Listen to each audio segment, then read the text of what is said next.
Everyone, I'm Sabar Rizvi this side, and today we are going to deal with the chapter Constitutional Design, chapter 2 of NCRT class 9. And somehow I was not able to complete that previous chapter because, like, I've started this chapter in my class, so I thought to make the video on this chapter because I just want to, both the things to go side by side with my class.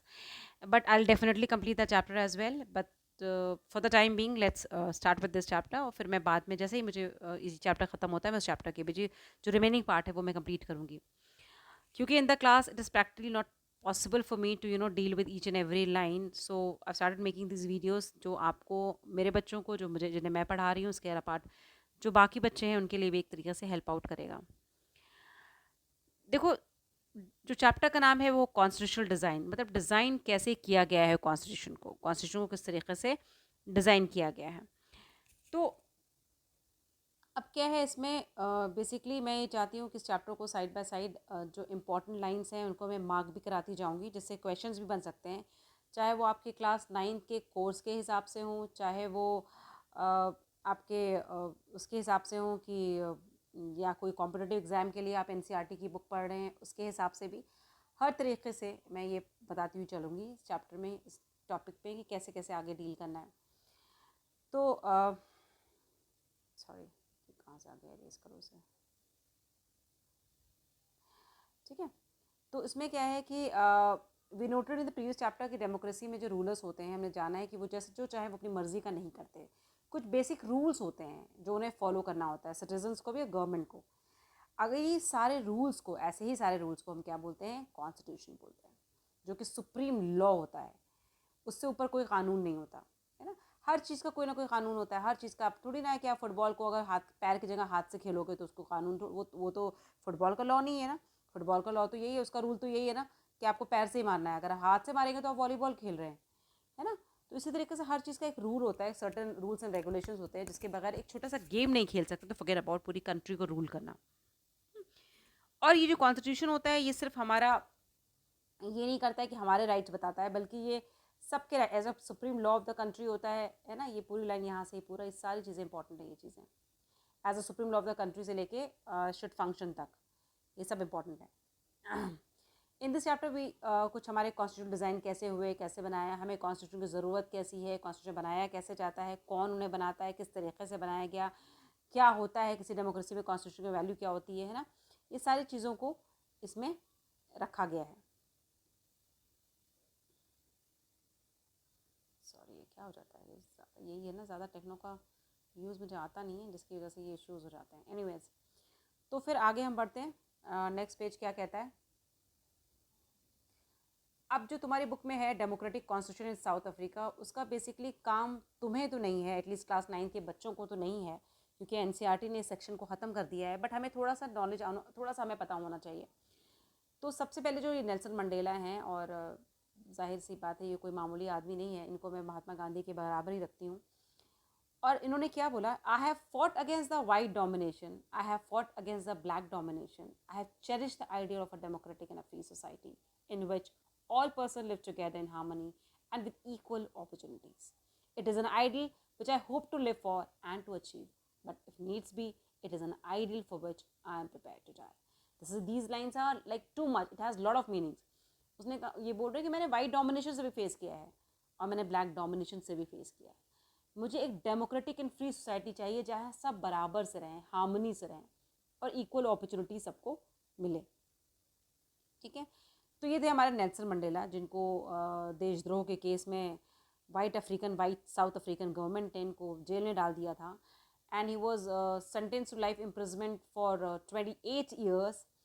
तो ये आपके जो यही spend the next ये 28 years in south Africa है, ये question जो है आपका पूछा जाता है अक्सर, है ना।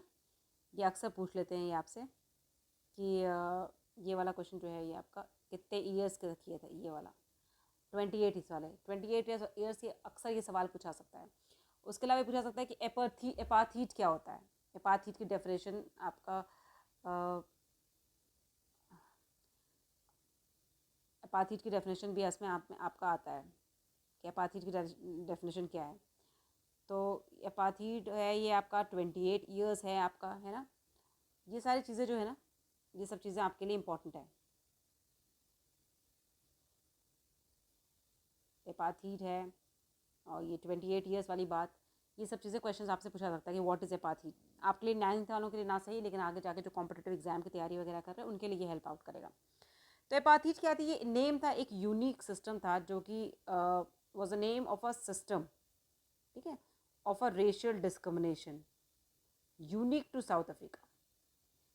रेशियल डिस्क्रिमिनेशन तो बहुत सारी जगह होते हैं, बहुत सारी जगह होते हैं, लेकिन जो यूनिक है, जो साउथ अफ्रीका में इसको जो नाम दिया गया था वो एपाथीड था, है ना। रेशियल डिस्क्रिमिनेशन हर जगह होते हैं, है ना। ऐसा नहीं है कि रेशियल डिस्क्रिमिनेशन हिंदुस्तान में नहीं है। अगर मैं आपसे पूछूं कि रेशियल डिस्क्रिमिनेशन सबसे ज़्यादा आपको कहाँ मिलता है या किस जगह आपको रेशियल डिस्क्रिमिनेशन नज़र आता है, तो आप बहुत अच्छे तरीके से जानते हो कि कहाँ पे नज़र आता है। ये बहुत ज़्यादा अच्छे से आपको समझ में आ जाएगा कहाँ पे नज़र आता है ये। आप अगर आप कभी भी पेपर उठा के आप शादी वाला टाइम्स क्लासिफाइड में या कोई भी पेपर में अगर आप ज़रा सा देखें उठा के मैरिज ब्यूरो का, मैरिज के लिए जो डिमांड्स होती हैं, वो सुंदर लड़की चाहिए, she should be extremely white and all that. तो हमारे यहाँ है, ये अलग बात है कि हमारे यहाँ कोई कानून नहीं है। आप हमारे कोई भी एडवर्टीज़मेंट देख लीजिए, बहुत अच्छे से आपको ये सारी चीज़ें नज़र आ जाती हैं कि हमारे यहाँ भी रेशियल डिस्क्रिमिनेशन है, लेकिन हमारे लिए कोई ऐसा कानून नहीं है उसको प्रिवेंट करने के लिए, ना कोई ऐसे रूल्स एंड रेगुलेशंस हैं। बट हम जो साउथ अफ्रीकन इस कॉन्स्टिट्यूशन में था, ये कोई मामूली लेवल पे नहीं था, ये बहुत बड़े पैमाने पे वहाँ पे हो रहा था, बहुत बड़े पैमाने पे डिस्क्रिमिनेशन हो रहा था। तो एक तो ये लाइन तो आएगी कि apartheid is the name of a unique system. ये जो है तुम्हारा, ये यार ये मैं दिक्कत हो जाती है मुझे ये चीज़ों में कि मैं इसको कैसे आपको ये लाइन अंडरलाइन करके बताऊँ। बट एनीवेज एक मिनट, मैं ये कोई कलर ले लेती हूँ, यहाँ से सेलेक्ट कर लेती हूँ and then okay, I hope I will be able to do it now. ये जो है ना, ये जो ये इसको ये यहाँ पे लाइन देखो, ये वाली लाइन जो है, ये वाली लाइन एपाथाइड जो है तुम्हारा, ये वाला डेफिनेशन जो है ना पहली लाइन का, ये देखो, apartheid was the name of a system of a racial discrimination which is unique to South Africa. ठीक है, ये तुम्हारी लाइन जो है ये तुम्हारा उसके लिए भी इम्पॉर्टेंट है, हर तरीके से इम्पॉर्टेंट नहीं, मतलब ये लाइन इम्पॉर्टेंट है। ये वाइट यूरोपियंस क्या थे, ये तुम्हारे वाइट यूरोपियंस जो थे, ये इन्होंने इस सिस्टम को इम्पोज किया था साउथ अफ्रीका में 17th एंड 18th सेंचुरी में। हुआ ये था कि जो ट्रेडिंग मतलब जो बिज़नेस वाली कंपनियां होती हैं यूरोप से, वो ज़बरदस्ती आके साउथ अफ्रीका में अपने आर्म्स के साथ, अपने वेपन्स के साथ, अपने फोर्स के साथ, जैसे उन्होंने इंडिया में किया था, है ना, वो आके सेटल हो गए साउथ अफ्रीका में और वहीं के लोकल रूलर्स बन गए। ठीक है, वहीं पर रूल करने लगे। जो सिस्टम ऑफ ये अपार्थाइड था, इसने क्या किया, इसने लोगों को डिवाइड करना शुरू किया, इसने लोगों को डिवाइड कर दिया और उनके स्किन कलर के बेसिस पे डिफ्रेंसिएशन शुरू हो गया, डिस्क्रिमिनेशन शुरू हो गया। जो वहाँ के नेटिव थे, वहीं के रहने वाले लोग थे, वो बेसिकली काले थे, और लेकिन वो पूरी मेजॉरिटी में थे, 3/4 ऑफ द पॉपुलेशन थे, और उनको सबको ब्लैक कहा जाता था। इनके अलावा दो वहाँ पे मिक्स रेसेस के भी लोग थे। रेसेस जो होती है ना, वो किसी के कलर, कभी स्किन कलर, आई कलर, बाल की कलर, उसके बेसिस पे डिस्क्रिमिनेशन किया जाता है, कोई और बेसिस नहीं होता, फिजिकल कैरेक्टरिस्टिक के बेसिस पे रेसेस को वो किया जाता है। एक बार किसी ने मुझसे डिफरेंस पूछा था रेस एंड एथनिक का, तो एथनिक जो वो होता है कॉम्पोजिशन, वो basically culture, same historical background, उस पर बेस्ड होता है, और रेसेस आपके फिजिकल अपीयरेंस पे बेस्ड होता है। ठीक है, फिजिकल उसमें वो क्राइटेरियाज लिए जाते हैं। तो उनको सबको मिला के जितने भी और भी रेसेस के लोग थे और तरह तरह के लोग थे, उनको सबको कलर्ड कहा जाता था। और जो पीपल यहाँ से भी कुछ लोग माइग्रेट करके वहाँ जाके बस गए थे इंडिया में। ये जो वाइट रूलर्स थे ना, ये सारे जितने भी नॉन वाइट्स लोग थे उनको इन्फीरियस मानते थे, भले ये माइनॉरिटी में थे और वो मेजॉरिटी में थे। तो ये सवाल तो कम से कम इंडियंस को तो पूछना ही नहीं चाहिए कि ऐसा कैसे हो गया कि कुछ अंग्रेज़ों ने आके हम पे कैसे कब्जा कर लिया, हम पे कैसे उन्होंने रूल करना शुरू कर दिया। That's very obvious, you know it very well. It's just the game of power and money. तो वो कैसे होता है, आके हमारे यहाँ भी तो 100 आके लगभग 100 के अराउंड शुरुआत में इतने ही आके यूरोपियन से हम पे कब्जा किया, पूरी तरीके से 100 साल से ज़्यादा वक्त तक हम उनके ग़ुलाम बन के रहे। तो ये सब पावर का होता है, और एजुकेशन का लेवल होता है, और बहुत सारी चीज़ें होती हैं, इकोनॉमिकली स्टेटस की वजह से होता है, और कुछ हमारी अपनी बेवकूफ़ी की वजह से भी होता है। तो बहरहाल इन सब चीज़ों की वजह से नॉन वाइट जो थे, उनको यहाँ तक कि वोटिंग राइट्स नहीं था, उनको अधिकार नहीं था कि वो वोट भी दे सकें। ठीक है, तो ये आ सकता है कलर्ड लोग किसको कहा जाता था, तो आप बता सकते हैं कलर्ड में कौन कौन आते थे।